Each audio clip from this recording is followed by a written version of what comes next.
Hello students, generally आज का हमारा टॉपिक है most important questions of chapter number 4 structure of atom. अगर आपने अच्छी तरीके से जाके आपने पूरा का पूरा एक्सप्लेनेशन नहीं देखा है सारे टॉपिक्स का, इंपॉर्टेंट टॉपिक्स का, सारे एक्सपेरिमेंट्स का, तो पहले जाके उन्हें देखिए, क्योंकि वो सारी चीजें बहुत ज्यादा इंपॉर्टेंट है क्लास 9th के अंदर। क्योंकि ये सारी चीजें बेसिक्स हैं, बेसिक नहीं आएगा तो कोई मतलब नहीं है। इंपॉर्टेंट क्वेश्चन करके जाओगे कोई मतलब नहीं है, क्योंकि आपने रटा है हर एक चीज को स्टेप बाय स्टेप, आपने समझा नहीं है। अगर आपने समझा नहीं है तो आपके लिए बहुत बेकार हो सकता है। देखो, इस क्वेश्चन वाले बुक में, इस क्वेश्चंस वाले जो भी मैंने पीडीएफ दिया है अच्छी तरीके से, इसमें वही बच्चा अच्छे नंबर लाएगा जो अच्छे से समझा होगा अच्छी तरीके। देखो 40% 60% अच्छी तरीके से कवर हो गया था एक्सप्लेनेशन वाले वीडियो में, जो मैंने नोट्स के थ्रू दिया था सारे वीडियोस में। बट ये इंपॉर्टेंट क्वेश्चन में 40 या 30% जो होगा कवर होगा। ये करके जाओगे तो मैं 100% गारंटी देता हूं कि आपको कोई फेल नहीं कर सकता। आपके एग्जामिनेशन में बहुत अच्छे नंबर से आप पास होगे। हाँ, एक रिक्वेस्ट है, बहुत लोग को मेरा प्लेलिस्ट नहीं मिल रहा है, प्लेलिस्ट नहीं शो हो रहा है, क्योंकि कुछ दिक्कत हो सकती है। तो प्लेलिस्ट चैनल पे है, चैनल पे पहले जाइए, मेरे चैनल पे जाइए और प्लेलिस्ट पे जाइए, और स्टेप बाय स्टेप सारी वीडियोस अच्छी तरीके से अवेलेबल है, जाके उन्हें अच्छी तरीके से पढ़िए। फ्री ऑफ कॉस्ट है और मैंने अपना बेस्ट दिया है। आप ये सारी चीजें करेंगे तो आप फ्रीली बिना ट्यूशन जाए बहुत अच्छे नंबर से आप पास हो सकते हैं। सो लेट्स स्टार्ट एवरीबॉडी। हाँ, एक रिक्वेस्ट है कि जब भी पढ़ने बैठे हैं तो क्वेश्चन के साथ हर एक चीज को लिखना है आपके नोटबुक में। अगर आपने नोटबुक साइंस का बनाया होगा, जैसे मैंने बताया था एक्सप्लेनेशन वाले वीडियोस में, तो आपके लिए बहुत ही अच्छा हो सकता है। So let's start everybody. पहला क्वेश्चन से 1 मार्क्स वाले क्वेश्चन। पहला क्वेश्चन देखते हैं। Write the name of 3 elementary particles which constitute an atom. Three elementary particles का हमें नाम बताना है जो उसके अंदर एटम हो। तो हमने तीन का नाम, एटम्स के अंदर तीन चीजों, क्या क्या चीजें होती है, क्या क्या एलिमेंट होता है जो एलिमेंट्स हमारा बनता है। तो देख लेते हैं क्या है an atom. An atom is made up of following 3 elements: particles, protons, neutrons, electrons। अच्छी तरीके से जिसने समझा होगा उसके लिए बहुत अच्छे से हो जाएगा, जिसने नहीं समझा होगा बहुत दिक्कत होगा उसको। तो इसलिए बोल रहा हूँ, पहले जाके आप एक्सप्लेनेशन वाली वीडियो स्टेप बाय स्टेप देखिए। चैप्टर नंबर 4 बहुत ज्यादा इंपॉर्टेंट है केमिस्ट्री के अंदर, क्लास 9th के अंदर। नहीं देखा है तो जाके देख लीजिए अच्छी तरीके से। So come to the topic. Name the scientist and his experiment to prove that the nucleus of an atom is positively charge. देखते हैं क्या है। ही The scientist who proved the nucleus of an atom is positively charged was Ernst Rutherford. He he proved this through his famous alpha particle scattering experiment, also called the gold foil experiment। अगर आपने ये वाले experiment अच्छी तरीके से नहीं पढ़ा तो जाके पढ़ लेना एक्सप्लेनेशन वाली वीडियो। मैंने एक्सप्लेनेशन में थंबनेल में टॉपिक्स डाले हैं, टॉपिक्स जाके उसे कोई खाली पढ़ना होगा अच्छी तरीके से, ठीक है। तो यही सारी चीजें थी, तो इस आंसर में यही चीजें लिखना है। और देखते हैं आंसर क्या है। विच इज हैवियर, न्यूट्रॉन और प्रोटॉन। तो मैंने बताया है जैसे कि neutron is slightly heavier than proton, क्योंकि प्रोटॉन और इलेक्ट्रॉन दोनों का सेम इलेक्ट्रॉन्स, प्रोटॉन्स और इलेक्ट्रॉन्स जो होते हैं सेम होते हैं, दोनों का नंबर सेम होता है। बट जो अपना न्यूट्रॉन होता है वो डिफरेंट होता है, ठीक है। How many times a proton, देख लेते हैं एक बार अच्छी तरीके से। चौथा number question, how many times a proton is heavier than electron. इसका आंसर देखते हैं एक बार।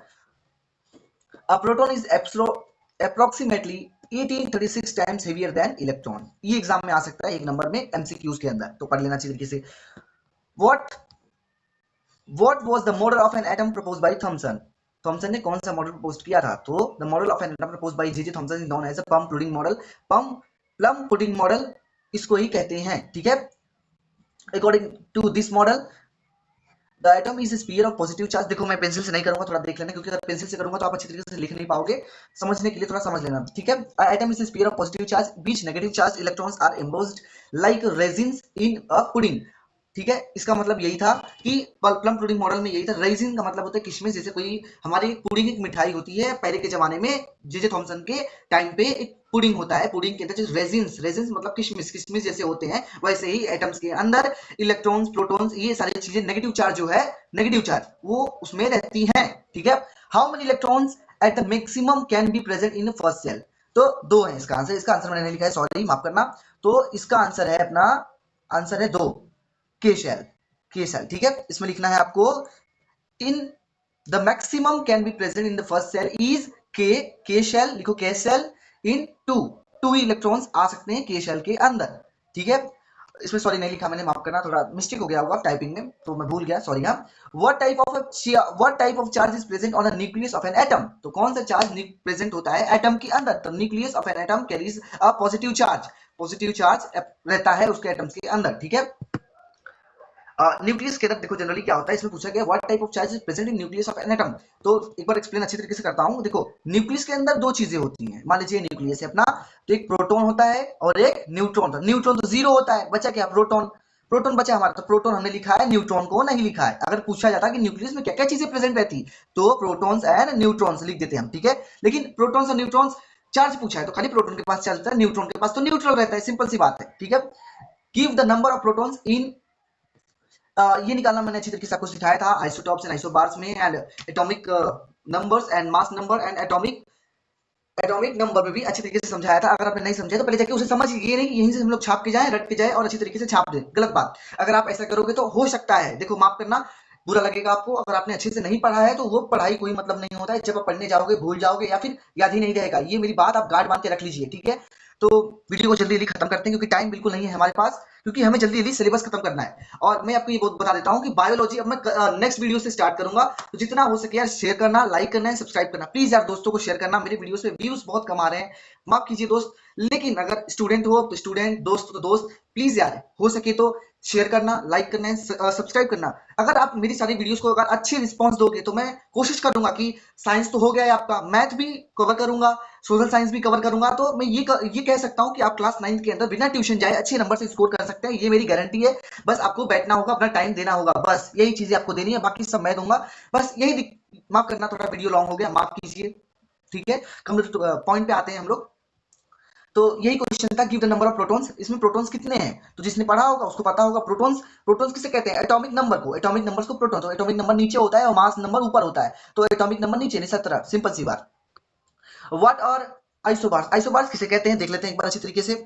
देखो ये सारे एक नंबर वाले क्वेश्चन, तो एक नंबर वाले क्वेश्चन का मतलब ये आंसर क्वेश्चन में नहीं आएंगे, ये आएंगे एमसीक्यूज में, फिल इन द ब्लैंक्स में अच्छी तरीके से, और ट्रू फॉल्स में। तो इन्हें अच्छी तरीके से तैयारी करना है आपको, अगर आप नहीं करते तो आपके लिए बहुत दिक्कत हो सकती है। देखो ये सारी छोटी छोटी चीजें मैं एक्सप्लेन नहीं करूंगा, माफ करना, क्योंकि ये सारी चीजें थोड़ी बहुत मतलब, इसमें क्या ही मैं एक्सप्लेन करूं, क्योंकि ये सारे अपना छोटे मोटे चीजें हैं जो नहीं कर सकता मैं, ठीक है। तो name the particles which determine the mass of atom, तो the particles which determine the mass of an atom are protons and neutrons. Simple सी बात है कि मास ऑफ एटम क्या क्या है, तो प्रोटॉन्स और न्यूट्रॉन्स है। 2 नंबर वाले क्वेश्चंस में हम आ चुके हैं। Define the following terms, atomic number, atomic mass. Atomic number, atomic mass किसे कहते हैं, मोस्ट एमपी है, देख लेते हैं एक बार। देखना क्या है, अच्छी तरीके से पढ़ लीजिए। The atomic number of an element is number of protons present in the nucleus of an atom, it is represented by z, determine the identity of the element, ठीक है। आशा करता हूं आपको समझ में आया। प्रोटॉन्स को atomic number, total numbers of protons और z से रिप्रेजेंट करते हैं। अगर देखिए मैं वापस बोल रहा हूं कि अगर आपने नहीं देखा है एक्सप्लेनेशन वाली वीडियो, तो आपके लिए बहुत खराब हो सकता है, तो एक्सप्लेनेशन वाली वीडियो पहले जाके देखिए, तब ये वाली इंपॉर्टेंट वाली वीडियो आके आपको देखना है, ठीक है। मास नंबर, मास नंबर अच्छी तरीके से पढ़ना है। To write the charges, write the charges of subatomic particle, तो ये भी है चार्जेस, कौन कौन से सब एटॉमिक पार्टिकल्स में क्या क्या चीजें होती हैं। एटॉम्स के अंदर 3 चीजें होती हैं, प्रोटॉन्स, न्यूट्रॉन्स एंड इलेक्ट्रॉन, और इसके चार्जेस आप देख सकते हैं अच्छी तरीके से। अब बताना है identity the isotopes A B C D क्या है, तो हमने देखिए क्वेश्चन लिख दिया है अच्छी तरीके से, मैंने अच्छी तरीके से क्वेश्चन लिख दिया है, यही सारी चीजें हैं। इनके लिए हमें क्या क्या बताना है हमें कि ए बी सी डी ये क्या है, ठीक है। तो देख लेना अच्छी तरीके से, जिसने पढ़ा होगा एक्सप्लेनेशन वाली वीडियो को अच्छी तरीके से आ जाएगा, ठीक है। Give one achievement and one limitation of J Thomson model, तो देखो ये 2 नंबर का क्वेश्चन है, लेकिन मैं तो बोलूंगा कि देखो इसे मैंने नहीं लिखा है, जानबूझ के नहीं लिखा है, पहले जाके आप पढ़िए अच्छी तरीके से। किसमें, नोट्स वाले कुछ कुछ चीजें मैंने देखो इसमें नहीं लिखी है, मुझे लगता है क्योंकि आपको इसमें, अगर मैं आपको अभी बता दूंगा तो आप नहीं पढ़ोगे, तो पहले जाके एक्सप्लेनेशन वाली वीडियो देखो, ठीक है। जे थॉमसन मॉडल और लिमिटेशन अच्छी तरीके से, क्योंकि ये सारे इंपॉर्टेंट मॉडल्स हैं, यही चीजें बहुत ज्यादा इंपॉर्टेंट है और यही चीजें आपको समझनी है। What are valence electrons, valence electrons किसे कहते हैं देख लेते हैं एक बार। Valence electrons are the electrons present in the outermost shell energy level of an atom. These alone determine the chemical properties and reactivity of atom. तो valence जो होता है लास्ट में जो भी बचा कुचा होता है उसे वैलेंस इलेक्ट्रॉन्स कहते हैं। इसे भी मैंने बहुत अच्छे से समझाया है, अभी देखो ऊपर ऊपर से समझा रहा हूँ, मुझे पता है आपको नहीं समझ में आया होगा, तो फिर से रिक्वेस्ट है कि जाके देख लेना। अब नहीं बोलना चाहता मैं, लेकिन माफ करना, बार बार बोल रहा हूँ, लेकिन प्लीज यार थोड़ा सपोर्ट कर दीजिए, लाइक करना, शेयर करना, सब्सक्राइब करना जितना हो सके, धन्यवाद आपका अगर आपने किया है तो, thank you so much. Which kind of elements have a tendency to lose electrons, give which kind of element have tendency to lose electrons, give example। तो कौन से टाइप्स के एलिमेंट्स होते हैं जो टेंडेंसी होते हैं, जो लूज करते हैं, अपना दे देते हैं, क्या देते हैं, इलेक्ट्रॉन्स देते हैं। तो element which have tendency to lose electrons are called metals. Metals ही होते हैं जो अपना टेंडेंसी दे देते हैं। ये क्वेश्चन मोस्ट इंपोर्टेंट क्वेश्चन है, ये शायद आ सकता है, ठीक है। 6 नंबर क्वेश्चन पढ़ लेना अच्छी तरीके से, एग्जांपल भी दिया गया है, अच्छे से कर लेना। How many electrons are present in the valence shell or nitrogen or argon, किसमें वैलेंस शेल, वैलेंस शेल मतलब कितने की कमी हुई, वैलेंस शेल मतलब लास्ट का सेल कितना उसको कमी हुआ। तो ये मैंने नाइट्रोजन और आर्गन का नहीं बताया, क्योंकि ये मैंने अपने वीडियो में अच्छी तरीके से बताया, क्योंकि नाइट्रोजन और आर्गन में वैलेंसी नहीं होती है। वैलेंसी इसलिए नहीं होती क्योंकि नोबल गैस के अंदर आते हैं, ठीक है। तो इसे आपको अच्छे से समझना है, ठीक है। So the maximum capacity of various shell accumulated electrons, ये भी छोड़ देते हैं हम अच्छी तरीके से, सॉरी माफ करना, state the maximum capacity of various shells to accumulate electrons. तो the maximum number of electrons that each shell, देख लेते हैं क्या है। इसे देखिए मैंने अच्छी तरीके से समझाया है, आपने नहीं समझा है तो ये आपकी गलती हो सकी है। ये देखो सेम थोड़ा दिक्कत ये हुआ है कि मैंने थोड़ा उल्टा लिख दिया है, वीडियो में भी उल्टा लिखा था, इसमें भी उल्टा लिख दिया है, थोड़ा टाइपिंग में मिस्टेक हो गई, माफ कर दीजिए, माफ कर दीजिए। सेल ये है, ठीक है, स्वयंबल ये है, माफ करना, हाँ स्वयंबल ये है KLMN, और ये वाली चीज ये रही, ठीक है, लिख लेना नोटबुक में। देयरफॉर K shell 2 electrons, ये सारी चीजें हैं। Give the symbol and relative charge and mass of the 3 subatomic particle. तो the information of this subatomic particle is given below. ये सारी चीजें मैंने नहीं बताई है, माफ करना, क्योंकि ये सारे नोट्स के अंदर प्रेजेंट है। कुछ कुछ चीजें देखो मैंने बताया कि मैं नहीं बताऊंगा, क्योंकि ये सारी चीजें इंपॉर्टेंट है, इसको आपको अच्छे से ही समझना होगा। अगर नहीं समझोगे तो दिक्कत हो जाएगा, दिक्कत हो जाएगा। देखो अभी से आप नोटबुक में लिख दोगे तो मुझे पता है आप पढ़ने नहीं जाओगे, पहले जाके उसे पढ़ो, ठीक है। फ्रॉम देखते हैं, from the symbol of 32S16, देखो 32S16 ऐसे लिखा हुआ है, थोड़ा दिक्कत हो गया है तो समझ जाना, ठीक है। तो mass number of sulphur, atomic number of sulphur बताना है, क्या क्या चीजें हैं इसके अंदर, थोड़ा माफ करना, थोड़ा इसमें दिक्कत हो गया है, 1 2 3 की जगह उल्टा कर दिया मैंने, ठीक है, 1 2 फिर 3 किया है, कोई मतलब नहीं, मतलब पढ़ना तो वही है, बस सेम वही है। एटॉमिक नंबर ऑफ सल्फर ये है, atomic number of mass number of sulphur ये है, इलेक्ट्रॉनिक कन्फिगरेशन ये है। इलेक्ट्रॉनिक कन्फिगरेशन नहीं आता तो जाके वीडियो में देख लेना अच्छी तरीके से। अब 3 नंबर वाले क्वेश्चंस में आते हैं। Why do helium has zero valency, helium के पास जीरो वैलेंसी क्यों होता है? Helium has zero valency because its outermost shell, देखो हीलियम जो होता है नोबल गैस के अंदर आता है, इसलिए देखो फुलफिल होता है, के सेल उसका फुलफिल होता है, इसकी वजह से उसमें कोई भी वैलेंसी उसकी जीरो होती है। वैलेंसी इसलिए देखो, जैसे कि मैंने बताया हीलियम, नाइट्रोजन, आर्गन, ये सारी चीजों के अंदर वैलेंसी जीरो रहती है। क्यों जीरो रहती है? क्योंकि स्टेबिलिटी के मामले में स्टेबल रहते हैं, स्टेबिलिटी इनके अंदर रहती है, स्टेबिलिटी मतलब ये नोबल गैस के अंदर आते हैं, ठीक है। और हाँ, अगर आप क्वेश्चंस में पूछ सकता है, एग्जामिनेशन में पूछ सकता है कि what do you mean by noble gas, तो नोबल गैस का मतलब होता है हीलियम, नाइट्रोजन, आर्गन, ध्यान रखना हमेशा। An atom contains 3 protons, electrons, 4 neutrons, what is the atomic number, mass number and valency बताओ। तो मैंने अच्छी तरीके से बताया है, देख लीजिए, प्रोटॉन्स 3 होते हैं, इलेक्ट्रॉन्स 3 होते हैं, न्यूट्रॉन 4 होता है, जैसा इसमें दिया गया है, अच्छी तरीके से मैंने बता दिया है, ठीक है। How are the isotopes of hydrogen represented, देखते हैं। The isotopes of hydrogen are represented as protium, deuterium and tritium. देखो इसमें शायद मैंने दिक्कत किया है, क्योंकि देखो मैं लिख देता हूँ, इसमें मैंने लिखा नहीं, माफ कर देना, इसमें लिखा नहीं मैंने, एक बार लिख देता हूँ आपको, ठीक है। ऐसे लिखना है H11, ठीक है, H11 प्रोटियम का है, एंड दो मिनट सॉरी, ड्यूटेरियम मतलब दो। तो इसमें देखो एटॉमिक नंबर जो होता है सेम होता है और एटॉमिक मास डिफरेंट होता है, तो ऊपर होगा 2, नीचे होगा 1, ठीक है, इसका ड्यूटेरियम का। एंड ट्रिटोरियम, ट्राइटोनियम जो है, ट्राइटोनियम का होगा अपना 3H1 का 1, ठीक है, मैंने लिखा नहीं है, लिख देना आप अच्छी तरीके से, बस ऐसे लिखना था। Right the complete symbol of the item with given atomic number Z and mass number A। तो मैंने क्वेश्चन दे दिया है, इस हिसाब से आपको करना है, ठीक है। देख सकते हैं, इनमें खाली सिंबल के हिसाब से बताना है कौन सी चीजें क्या क्या है। जिसका 17 हो, A15 हो तो कौन सा होगा, बताना है कि कौन से एलिमेंट्स हैं इसके बेसिस पे। तो जिसने अच्छे से पढ़ा होगा, जिसने टेबल अच्छे से रटा होगा, वो बहुत अच्छे से बता देगा, जिसने अच्छे से पढ़ा होगा मेरे सारे वीडियोस में। What would be electronic configuration of ये, तो ये चीजें देखो, इलेक्ट्रॉनिक कन्फिगरेशन मैंने भी अच्छे तरीके से बताया था, अगर आपने उसमें नहीं पढ़ा तो जाके पढ़िए। और हाँ, 5 नंबर वाले क्वेश्चन खाली 2 ही 3 है, देख सकते हैं 2 ही 3 है, अब पूरा का पूरा इंपॉर्टेंट है, और इसको जानबूझ के नहीं लिखा क्योंकि 5 नंबर देगा ये आपको, तो आप एक्सप्लेनेशन वाले वीडियो में जाके अच्छे तरीके से देख लेना।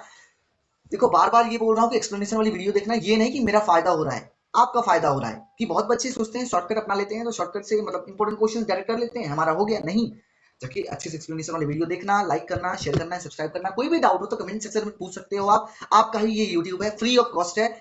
देखो आपका अगर फायदा हो रहा है तो कुछ मेरा भी फायदा, मैं आपसे कुछ नहीं मांग रहा, बस यही मांग रहा हूँ कि लाइक करना, शेयर करना, सब्सक्राइब करना, अपने दोस्तों में शेयर करना। दोस्तों में देखो ये मत सोचना कि मैं पास हो जाऊं वो बंदा फेल हो जाए, देखो हमेशा सबकी मदद कीजिए, अगर आप मदद करोगे तो आपका भी कभी ना कभी मदद होगा, बहुत ही